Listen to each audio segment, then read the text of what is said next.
Waduh, nuansa lebarannya semakin terasa saja ya di studio Apa Kabar Indonesia Malam. Kembali kita membahas mengenai makna lebaran, begitu ya pemirsa, bersama dengan sejarawan yang sudah hadir bersama dengan kami, Mas JJ.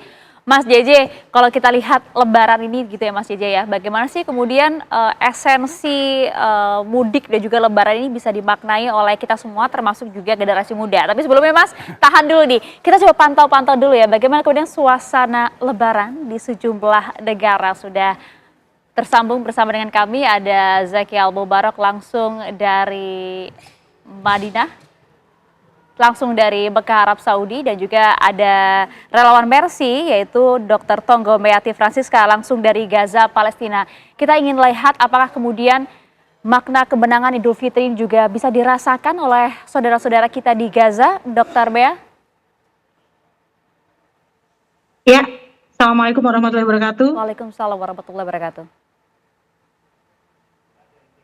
Ya, alhamdulillah hari ini masyarakat Gaza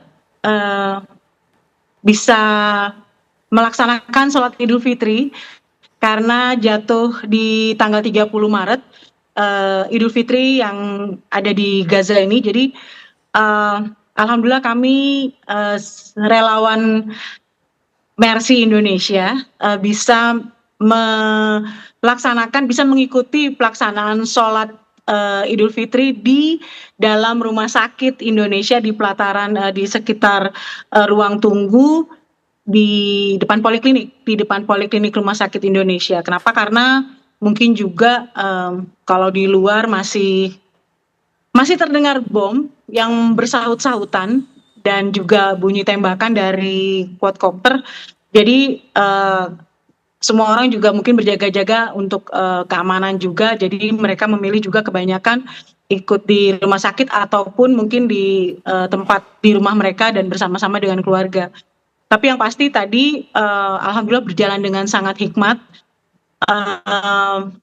Rasanya juga kami juga sangat haru sekali bisa melaksanakan, akhirnya Allah memberikan kami kesempatan untuk sampai pada tahap ini, untuk bisa bareng-bareng dengan masyarakat Gaza, khususnya di Beit Lahia, Gaza Utara. Jadi rasa haru itu sungguh apa ya, membuncah ya, istilahnya itu membuncah di dada karena apa namanya mungkin aduh maaf ya Mbak, agak sedikit Silakan Mbak, take your time. agak sedikit Dr. Bea. mellow ya. Jadi ya beberapa hari Ramadan ini memang merupakan hari terberat buat masyarakat Gaza, ini menurut kami. Tapi begitu luar biasanya mereka tetap menggunakan pakaian terbaik mereka, tetap mereka menggunakan wangi-wangian dan segala macam, dan itu mereka tidak peduli apakah itu ada bom ataukah itu ada tembakan. Padahal itu sehari sebelum Lebaran itu masih ada sekitar 700 meter dari rumah sakit itu bom besar, dan itu melukai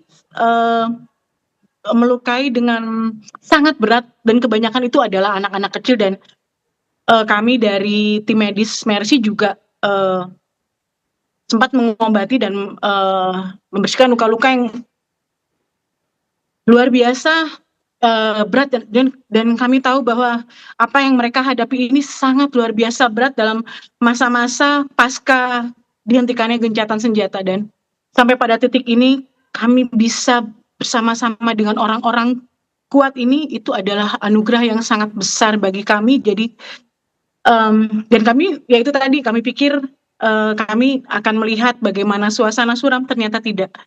Bagaimana dengan segala maksimal mereka untuk mempersiapkan Lebaran ini, itu yang membuat kami sangat berbahagia bahwa wah, ternyata kami ini berada di sekeliling orang-orang yang mungkin saja insya Allah mereka lebih kuat dari kami. Itu sih Mbak.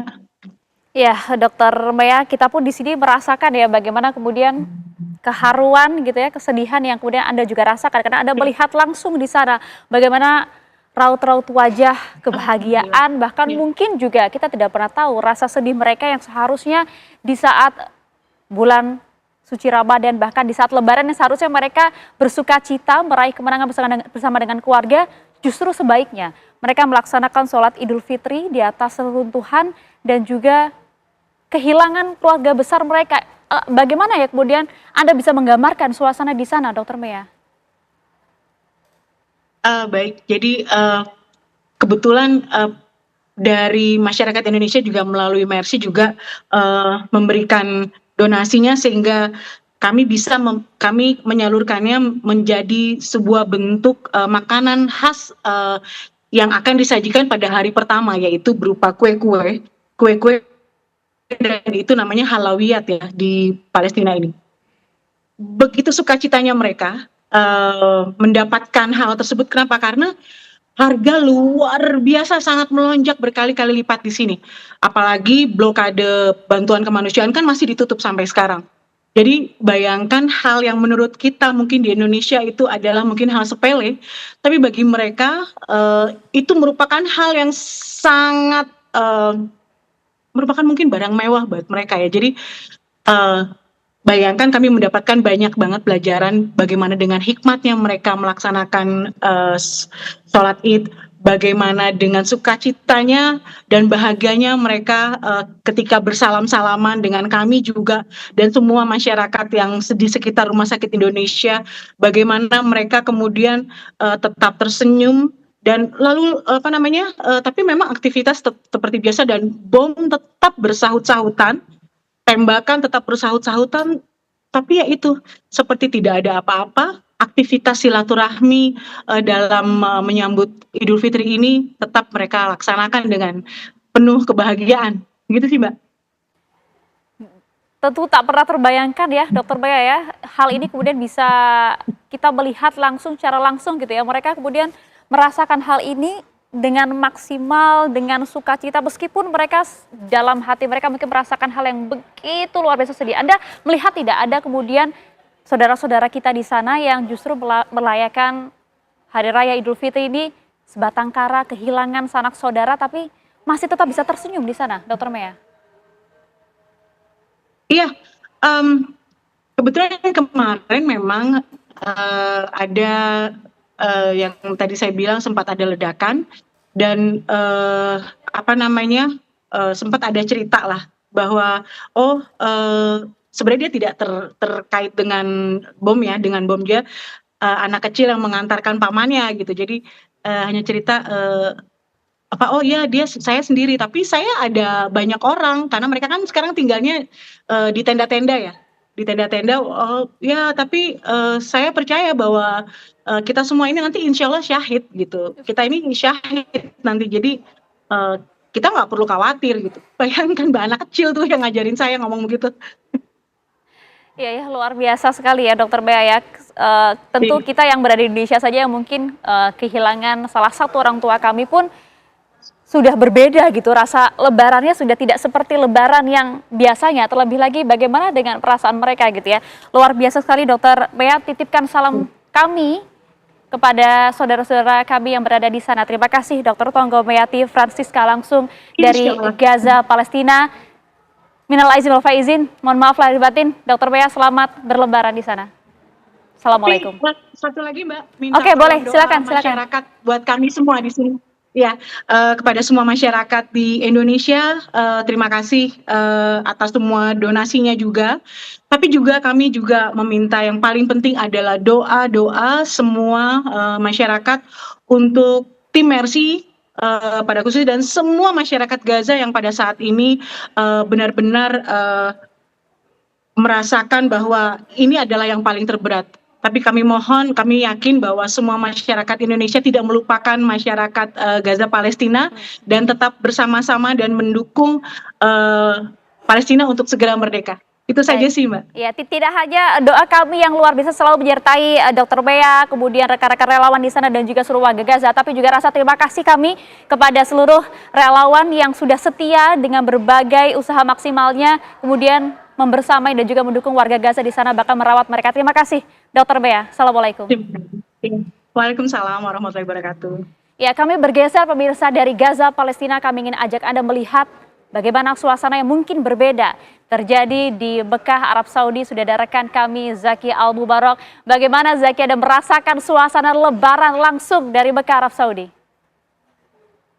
Ya, waalaikumsalam Maria Sega. Memang suasananya ini sedikit berbeda dengan Indonesia. Namun saya ingin mumpung masih mengingat tadi Dokter Mea, yakinlah bahwasanya kami di Masjidil Haram maupun Masjid Nabawi itu setiap selepas sholat tarawih turun witir itu ada doa kunut. Ini bisa lebih dari 10 hingga 15 menit.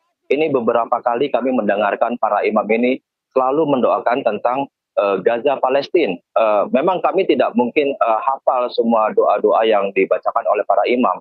Namun pada saat kami mendengar ada kata-kata Gaza Palestina dengan nada yang begitu tinggi yang diucapkan oleh imam-imam sholat kami, terutama yang saya sangat suka sekali itu yang menyentuh itu adalah dari salah satu imam besar Masjidil Haram, yaitu Abdurrahman As-Sudais. Ini beliau sering sekali pada saat membacakan doa kunut ini, di sela-sela doanya itu selalu membacakan tentang mendoakan Gaza dan Palestina, dan itu saya juga terenyuh bagaimana mereka itu, bagaimana nanti penderitaan mereka di sana menghadapi gempuran dari Israel. Nah, kembali lagi ke Mekah, memang suasananya agak sedikit berbeda tentunya bila kita bandingkan dengan di Indonesia. Bahasanya di sini selepas dari sholat Id, kemudian diikuti oleh ada ceramah sedikit dari, kebetulan tadi Abdurrahman As-Sudais yang membacakan itu, dan selepas itu memang kita langsung berpelukan, ada bersalaman, berpelukan, bahkan kita saling bercium pipi, saling bersentuhan kening dengan, walaupun dengan jemaah yang kita tidak kenal sama sekali. Itu mempertegas bahasanya umat muslim itu sangat kuat, sangat erat kaitannya dengan nilai persaudaraan, dengan ukhuwah Islamiyahnya. Begitupun pada saat kami mulai menapakkan kaki keluar di wilayah pelataran Masjidil Haram, ini banyak sekali baik itu warga lokal maupun jamaah muslim yang langsung mengenakan baju barunya, dan kami juga mengenakan baju baru, sengaja melepaskan baju ihram kami, karena apabila ingin masuk ke dalam ke pelataran Ka'bah itu memang kami harus memakai ihram, ditambahkan oleh para askar. Nah, selepas itu kami memakai baju baru, itu terlihat sekali bagaimana bentuk persaudaraan, persatuan para umat muslim yang dari seluruh dunia berkumpul, jutaan muslim berkumpul, bagaimana mereka saling menguatkan, saling memaafkan, dan mungkin saling memberi. Bahkan kami sempat bertukar makanan walaupun cuma permen ataupun kurma. Namun itu bagi kami ini sangat menyentuh sekali. Memang momen-momen yang seperti di Indonesia yang kita bertetangga, saling memaafkan dengan suasana makanan opor segala macam mungkin tidak kami dapatkan di Mekah. Namun suasana yang juga menyentuh hati ini juga sempat menyentuh hati kami yang berada di sini. Mereka juga bahkan langsung berkumpul dengan keluarganya. Ada yang langsung video call, menelpon keluarga di kampung halamannya mungkin masing-masing. Nah, ini juga turut kami merasakannya. Dan memang suasana ini juga sebenarnya kami juga rindu dengan Indonesia. Namun inilah kewajiban kami berada di sini untuk mengabarkan langsung kepada pemirsa TV One bagaimana suasana terkini di Masjidil Haram. Memang kondisinya tidak terlalu penuh seperti 10 hari Ramadan. Ini sudah mulai agak lengang karena memang ada beberapa jemaah yang sudah kembali maupun warga lokal yang kembali ke tempatnya masing-masing. Jadi suasana pas kami melaksanakan sholat duhur tadi pun juga berbeda sekali dengan sholat duhur yang pada saat 10 hari menjelang Syawal ini. Ya, Maria Asegaf. Ya, Zaki, nampaknya begitu rindu dengan tanah air dan juga keluarga. Terlebih lagi ini adalah momen Idul Fitri yang mungkin berbeda untuk Anda. Ada tidak yang ingin disampaikan kepada keluarga di kampung halaman, Zaki? Silahkan. Ya, sebenarnya saya kalau begini nanti takutnya saya menangis ini. Karena hal pertama yang saya rindukan tentunya adalah ibu saya, karena memang sempat sakit kemarin, sempat pas pada saat kami, saya dan Bobby dipanggil oleh pemimpin redaksi TV One Pak Lalumara, ini kami sendiri kaget pergi ke Mekah dan Madinah untuk umroh selama sebulan. Kami itu saja kami shock itu. Ini amalan apa yang kami perbuat sehingga kami dipercaya oleh TV One untuk pergi ke sini. Dan setelah keluar dari ruangan beliau, saya sendiri pribadi langsung menelpon ibu saya. Bu, saya dikasih kepercayaan oleh kantor untuk pergi laksanakan umroh sebulan full. Doakan semoga ini benar terjadi, saya sehat, saya mampu melaksanakan tugas dengan baik tanpa melakukan kesalahan, dan doakan saya selalu. Ini saya aja telepon dengan ibu saya aja menangis itu, saya tidak berani video call. Karena walau bagaimanapun ini saya selalu berkeluh kesah itu dengan ibu saya. Nah sampai sekarang pun juga saya takut untuk nelpon ini, saya nunggu besok saja pada saat memang Indonesia merayakan Hari Raya Idul Fitri. Jadi semuanya klop. Kalau tiba-tiba saya menelpon untuk mengabarkan, ini saya agak terenyuh nanti. Ya, Maria Segaf. Ya, kami pun juga merinding begitu ya mendengar apa yang Anda sampaikan. Saya yakin pasti saat ini Ibu Anda sedang menonton. Ada yang ingin disampaikan untuk Ibu Anda? Pesan khusus langsung dari Mekah, Arab Saudi.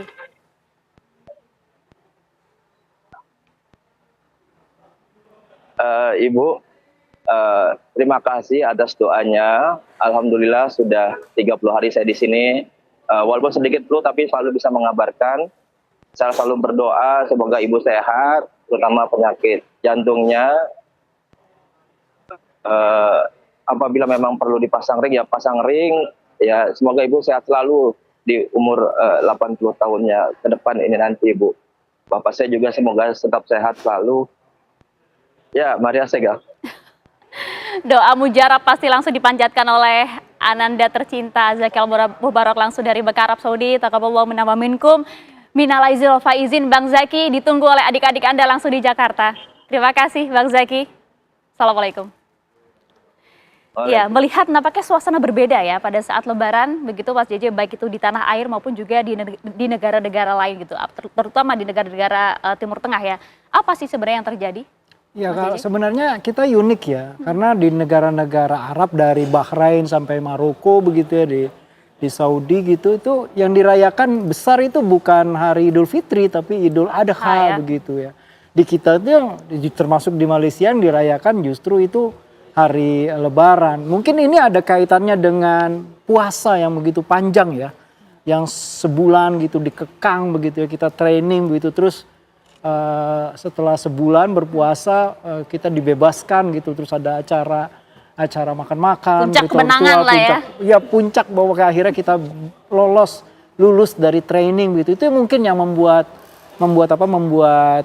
istimewa Idul Fitri di sini. Bahkan di dalam tradisi Jawa bahasanya tuh rioyo kan. Ya, rioyonya rioyo besar begitu tuh Idul Adha sebenarnya bukan Idul Fitri gitu. Jadi dalam sejarahnya juga Islam di sini paham betul bahwa yang dirayakan di negeri asalnya Islam itu bukan Idul Fitri tapi Idul Adha. Tapi boleh dong kita berbeda. Itu dia, sah-sah saja dong gitu ya. Oke, mungkin satu kalimat Mas apa ingin Anda sampaikan mengenai budaya Lebaran di tanah air yang begitu melekat dengan masyarakat kita, silakan. Ya, menurut saya Lebaran itu kan peristiwa penting di dalam tradisi Islam kita dan di seluruh dunia. Yang kalau kita lihat tadi peristiwa di Gaza, di Palestina itu generasi baru tuh menyokong semua kan. Ya, mereka mungkin nggak paham bahwa itu bagian dari nilai Lebaran itu ya, solidaritas gitu. Tapi juga nilai bagaimana mereka paham bahwa Lebaran itu kembali ke fitrah, ke asal kita suci itu nggak mau kotor, kita ingin hanif gitu ya, mengejar kebaikan, mengejar kebenaran, kita nggak mau dalam kegelapan terus menerus gitu. Ini akan berulang, karena itu kita harus membersihkan diri, kita nggak mau ada dalam kegelapan, apalagi kalau bangsa kita dalam kegelapan. Itu orang yang berlebaran nggak sah kalau nggak melawan kegelapan. Itu dia, Idul Fitri kembali ke fitrah dalam arti kesucian ini yang jangan sampai kemudian dilupakan oleh seluruh masyarakat Indonesia. Mohon maaf lahir batin, Mas JJ, selamat Lebaran. Esok hari, terima kasih banyak waktunya untuk kami di Apa Kabar Indonesia Malam. Kami akan jeda terlebih dahulu pemirsa, usai jeda kami akan kembali dengan informasi tradisi pulang kampung alias mudik saat Lebaran yang memang masih menjadi fenomena yang ditunggu-tunggu oleh masyarakat. Saat lagi informasi untuk Anda.